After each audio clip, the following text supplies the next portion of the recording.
Hey everyone, Rich Munroe here with BNB Investing Group. Thanks for jumping on this week. As you know, BNB Investing Group, we kind of help investors navigate the short-term rental space, whether you're doing acquisitions, master leases, or managing properties. We kind of look at all those different strategies, and we definitely are here to help folks scale their business. If you're ready to take action and grow your units, we're happy to help out. Just reach out to me on Facebook Messenger. We can have a quick call and check in with you to see how your goals are set. So super excited today. I got a good friend of mine that's going to be joining us, Jose Nunez. He's actually based in Philadelphia, but he's going to be relocating or has relocated to Atlanta. And so I'm happy to have him on here and kind of hear about his background and his story. Jose, thanks for taking the time today.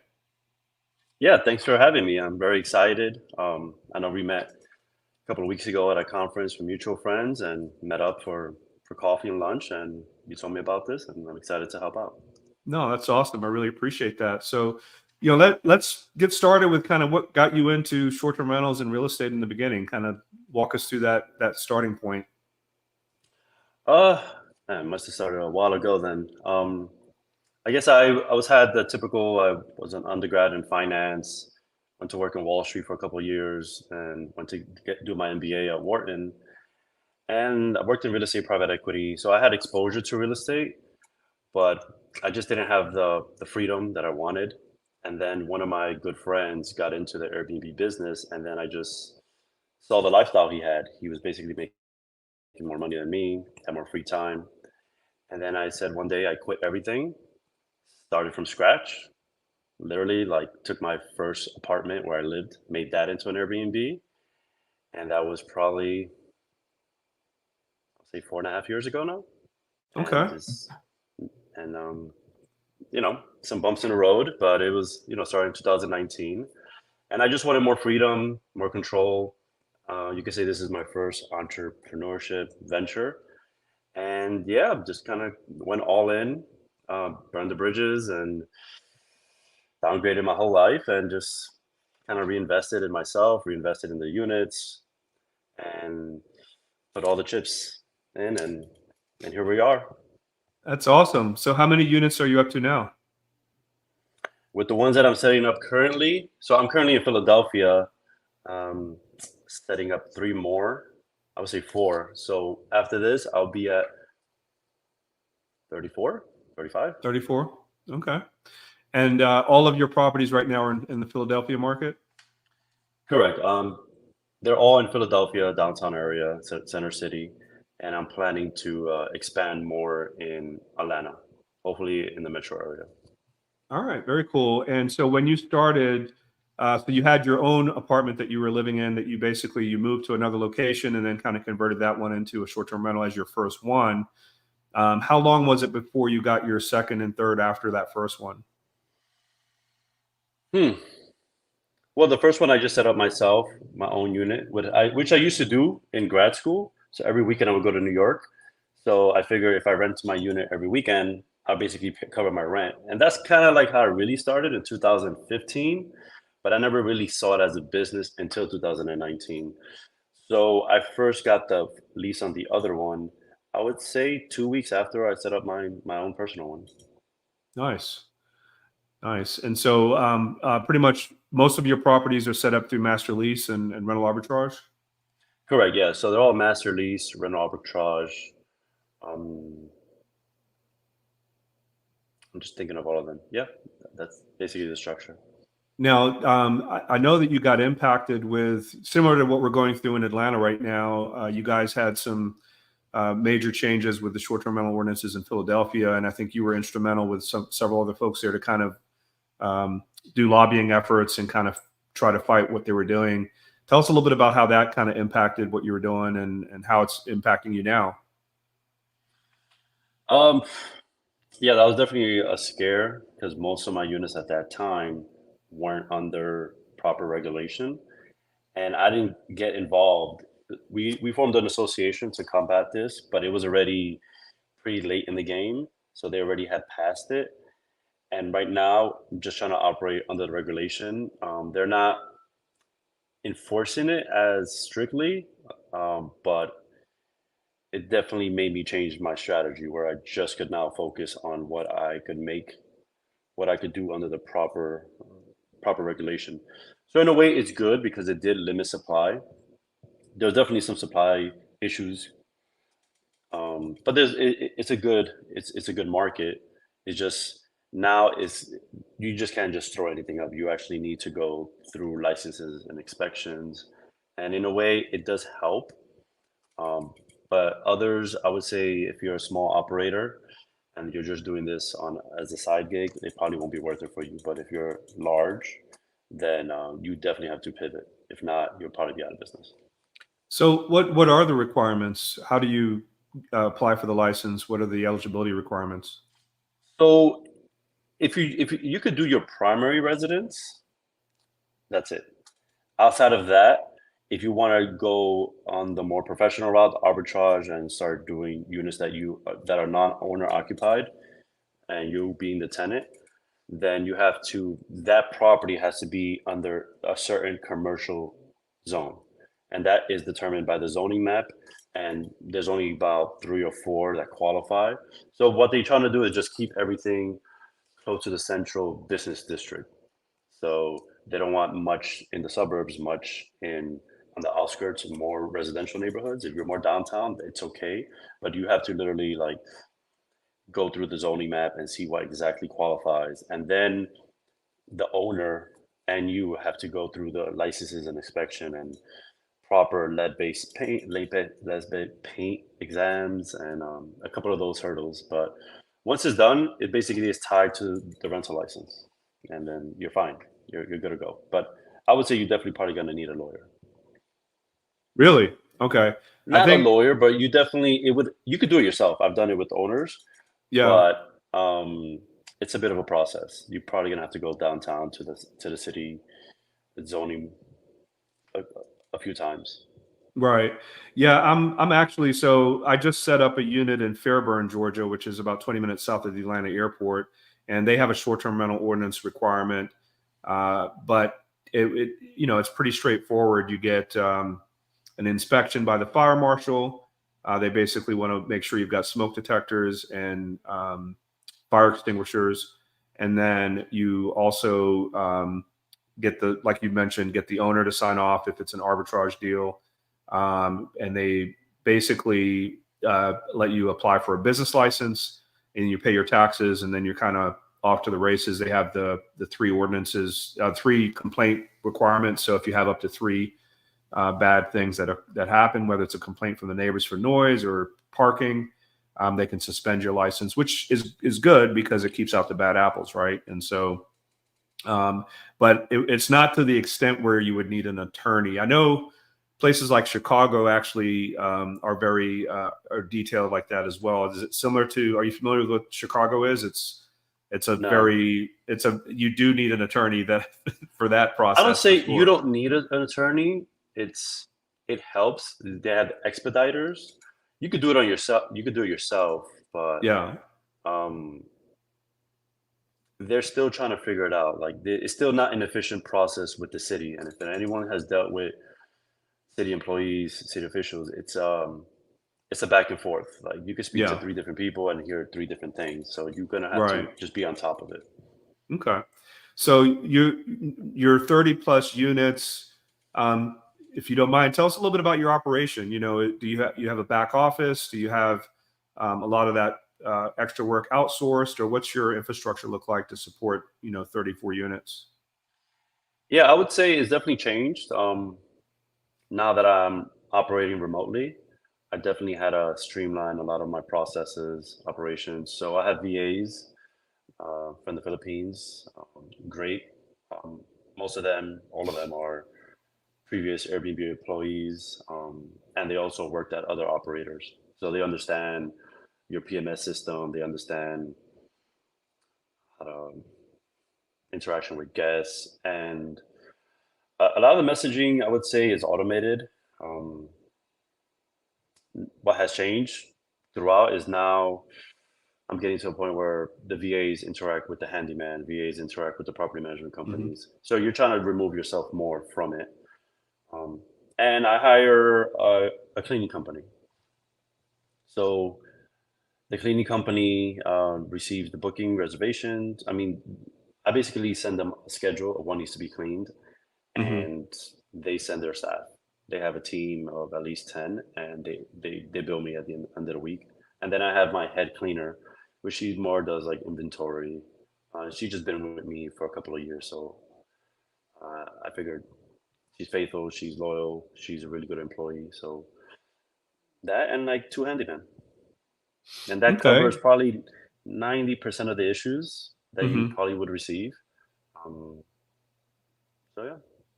Are you a bit hesitant now that you're going to be physically based in Atlanta and so far away from your units? Is there some hesitation there, or how's that process been going for you? Yeah, for sure. That was definitely more like an internal process of just, as anyone who knows who started up their business and this is your sole source of income, you're pretty much full in control. You want to know exactly everything that happens. So you gotta be okay with letting go of control and trusting your staff, trusting yourself, and not be so OCD. Sometimes I tend to look at messages. So you're trying to remove yourself more. So in the beginning, I definitely was very hesitant, very scared, almost didn't even move. But then I realized in order for me to grow in another market, in order for me to expand, how is this going to look at 50 units, at 100 units? I can't, Hmm. if you're trying to be much larger than just having 1 to 5, you have to remove yourself. You have to trust your team, your staff. So what comforts me is like, if I had 100, would I be doing this? Should I be doing Hmm. this? Or could I Hmm. delegate it? And if you look at it that way, it puts you more into like, okay, like you have to level up your process. You have to level up yourself, and you have to just be okay with not having to know every single detail of what's happening constantly because you can't. Yeah. All right. Yeah, it's a little bit a tedious process in the beginning, but when we work with our students and our clients, even though they might have one or two listings in the beginning, we try to encourage them to set it up as if they would have 100 listings, right? And so you get in the habit of operationally setting things up in the beginning, such that if you onboard another 10 units in a different city, that you've got all your key things in place, right? And so we did a little bit of a reverse of what you're doing. A few years ago, we expanded down into the Tampa, Florida market just before they had the Super Bowl down there. And we grew from maybe 4 units to about 20 units. And obviously, it's a 7.5 hour drive from Atlanta.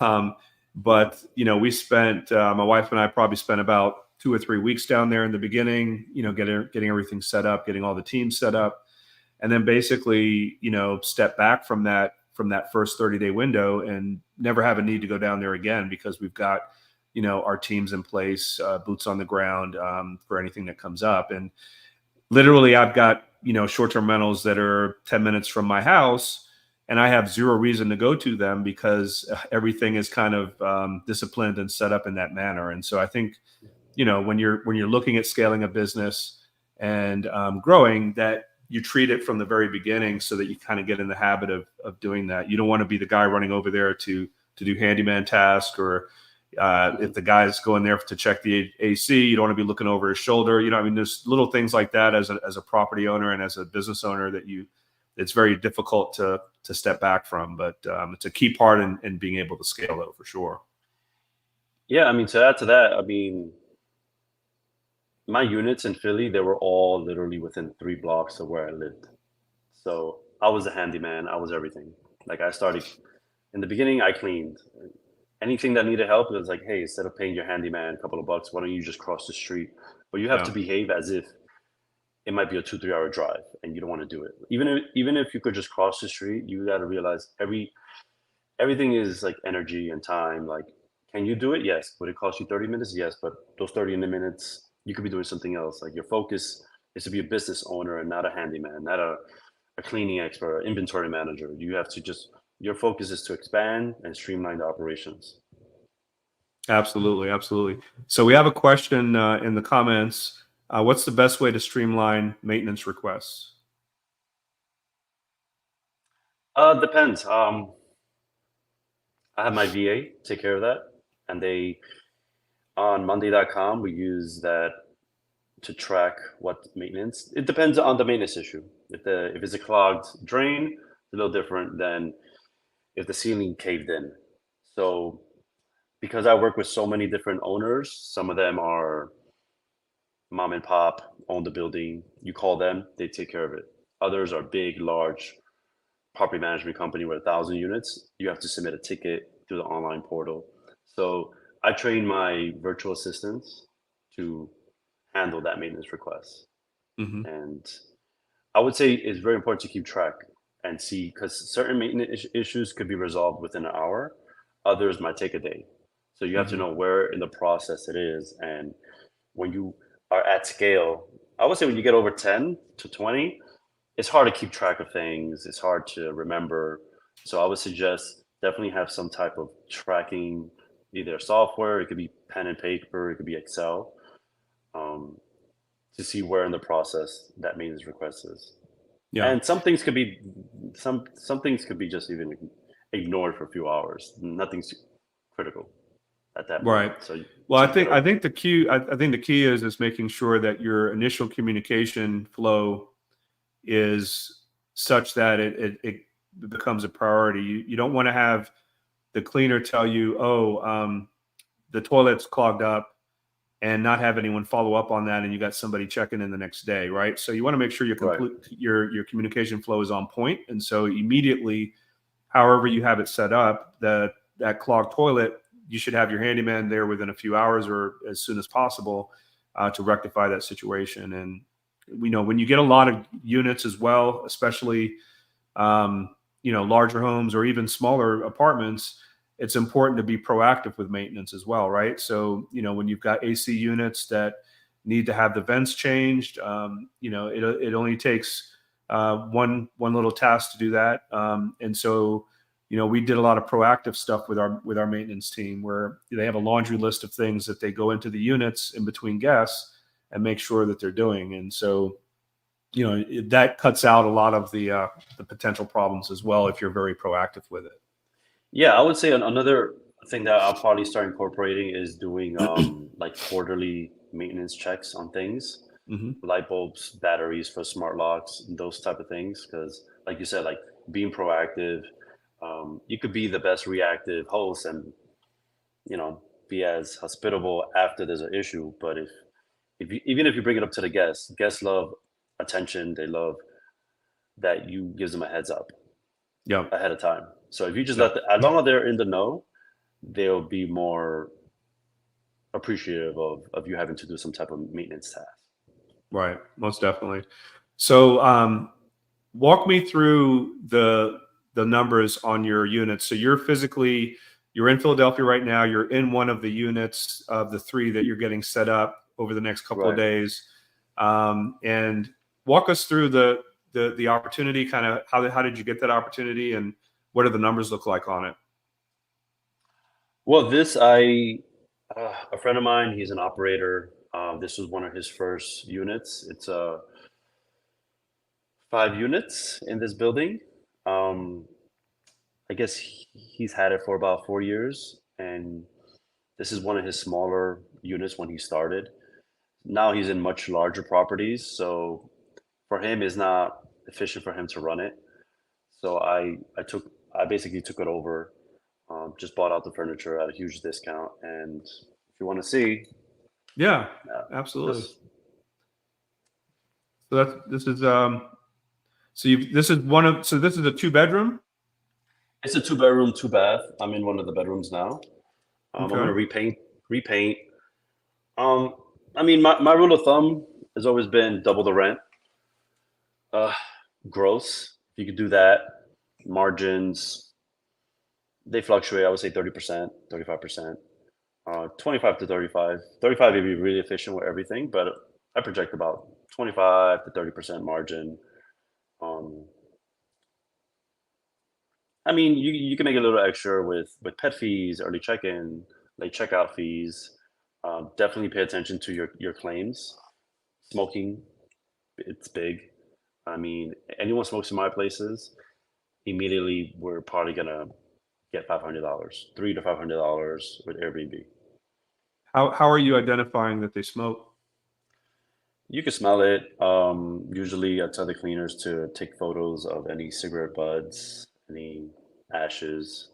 Um, Sometimes you could even use the evidence from like the next guest if they complain about any Yeah. smells of smoke. Have you seen that Minute, I think, has just come out with a smoke detecting device that's specific for cigarettes? Doesn't help you with marijuana, but it's specific for cigarettes. Yeah, it Um, doesn't help with marijuana, but yeah, I saw that. I'm excited. Have they come out with it yet? yeah, I think I just recently released it. Yeah, I haven't. I haven't.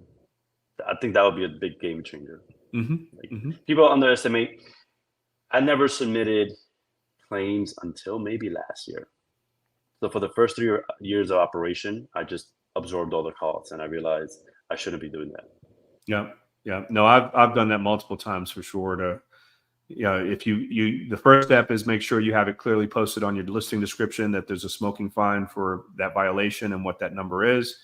And then when you have it occur, you provide evidence through the resolution center on Airbnb, and you're typically, gonna, if the guest obviously most of the time won't pay that, but you'll typically get reimbursed from Airbnb for that as well. Right. Um, so I'm curious, Jose, how many people will sleep in this 2 bedroom? Notice you have 2 beds there. Yeah. So there's two queen size beds. In the other bedroom, there's another queen bed. I could technically, on the minimum, six. If I put a sofa bed slash couch, I could probably add another two. So that would be eight. So depends. I'm in between six and eight. So that's pretty good size. Hmm. I'm close to a convention center, so that really helps push the revenue numbers up. So if you could fit a two-bedroom, if you could have if you have space to add two queen beds, Yeah. king ideally, but two queen beds really could push the numbers up, Yeah. especially in No. in this market because you're not really competing. I have a lot of studios and one bedrooms, and I just started to expand to larger units, and larger units definitely um but basically more heads and beds. Anyone, I would say I'm probably gonna do six people. Anyone after six, I'll probably charge like 50 per night. Yeah. And so, what is the monthly rent on that unit? So here is 2150. 2150 Right. or 30? 2150? 2150. Oh, that's pretty 2150. good. And Yeah, it's it's walkable to restaurants and stuff. It's like, it's right on the or street. no? Oh, it's right down the street.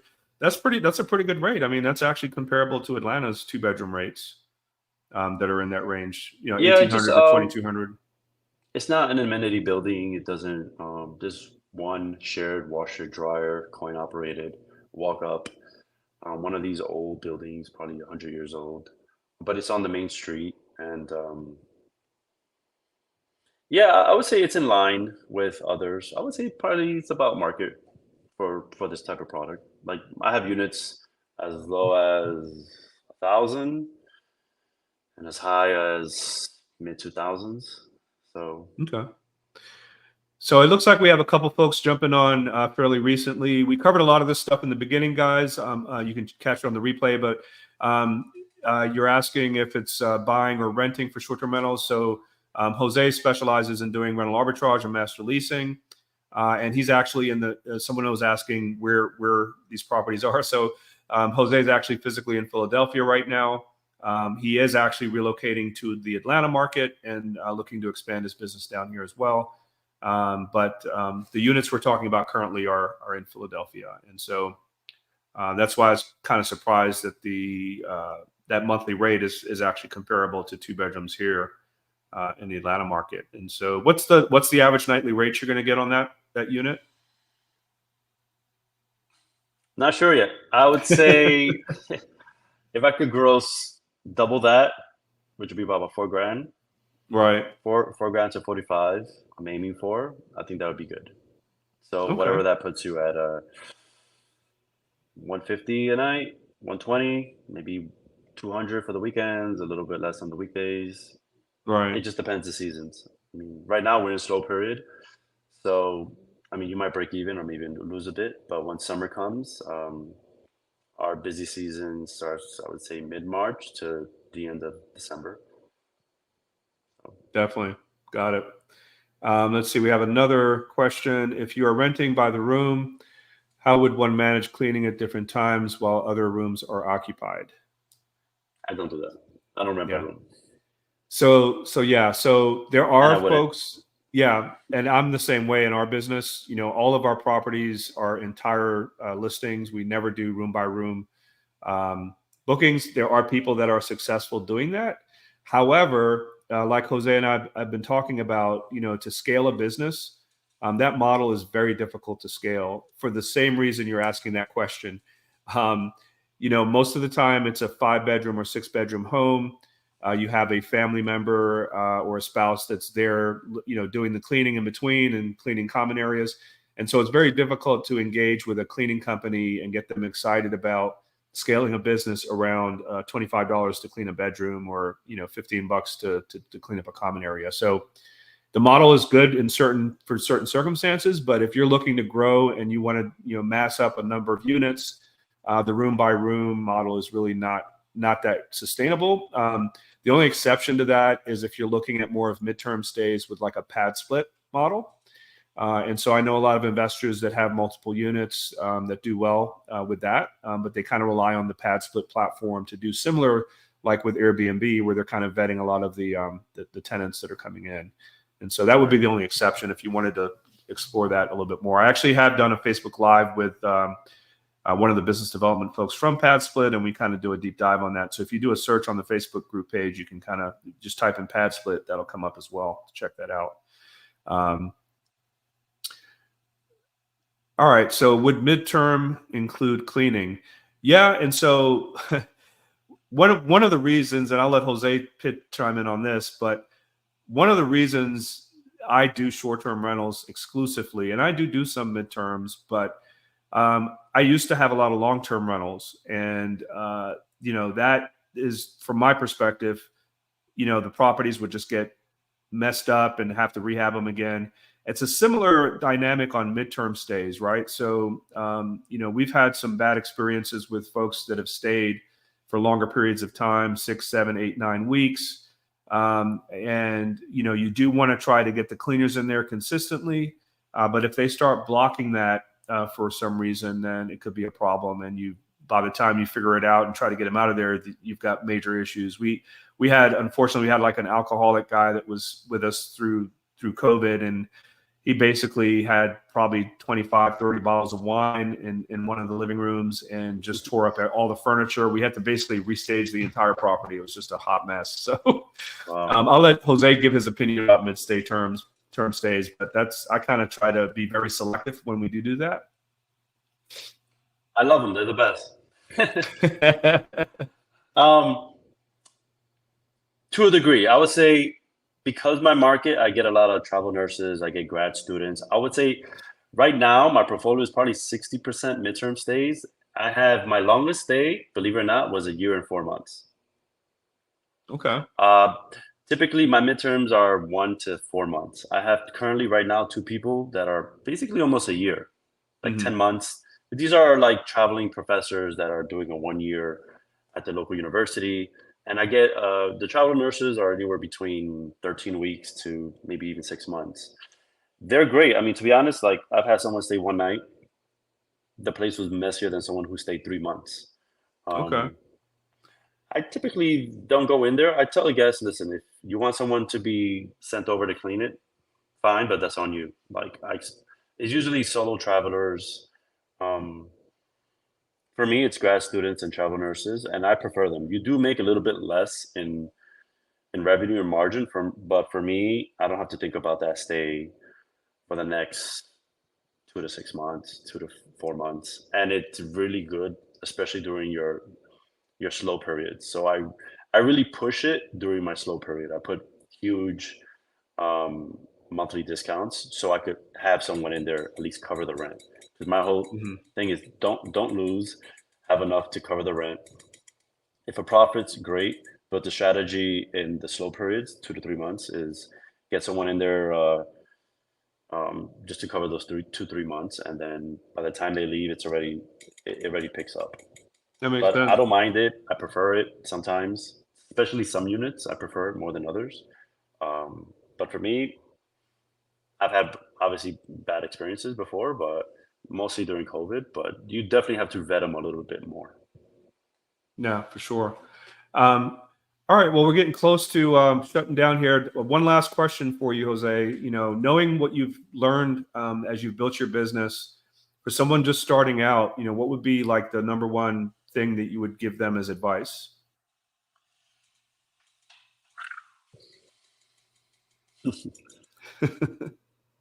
Just get started. Figure it out on the way. I would say the hardest thing for me that has kept me and missed opportunities and had kept me literally years on the sideline just watching someone else succeed at it is just diving in. I mean, you literally have to jump off the cliff and learn how to fly on your way down. You could always stay on the sidelines. Sometimes knowing too much and being too smart, you see all the ways it could fail. So I would say don't think about it too much. Figure it out as you go. Things will always come up. This is entrepreneurship. You're not going to have it all figured out. I would say if you give it an 85%, you have to just, with 80% knowledge, you'll figure out the rest. I mean, this isn't rocket science. It just heads and beds, provide a service. And as things come up, they just come up. You can't avoid things. Things always pop up and you just deal with it as you go. But getting over the fear of failing is probably number one. The fear of taking risk, and know that this is an investment in yourself. And the more you grow personally, the more you overcome these mental barriers. This is going to apply for everything in your life, whether it's this or the next business. You're always going to have this self-doubt. You're always going to think, do I know enough? But the thing now, I have one friend, one mentor, I passed him, and he looks up to me now. So you have to just believe in yourself. And if you don't believe in yourself, have someone else believe in you. That's it. Call that friend. That's the biggest cheerleader. Don't listen to people that are not into their own business or entrepreneurship.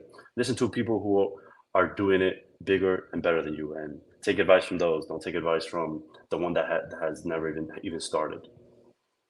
Very good. That's awesome. Awesome advice, man. I really appreciate you taking the time and taking a break from setting up those units.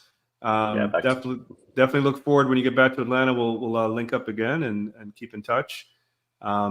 Thanks everybody for checking us out today. As a reminder, BNB Investing Group, if you're ready to, jump in and do what Jose just described, we're here to help as well. Feel free to reach out to me. Let me know what you're trying to get to, and we'll see if we're a good fit for you or not.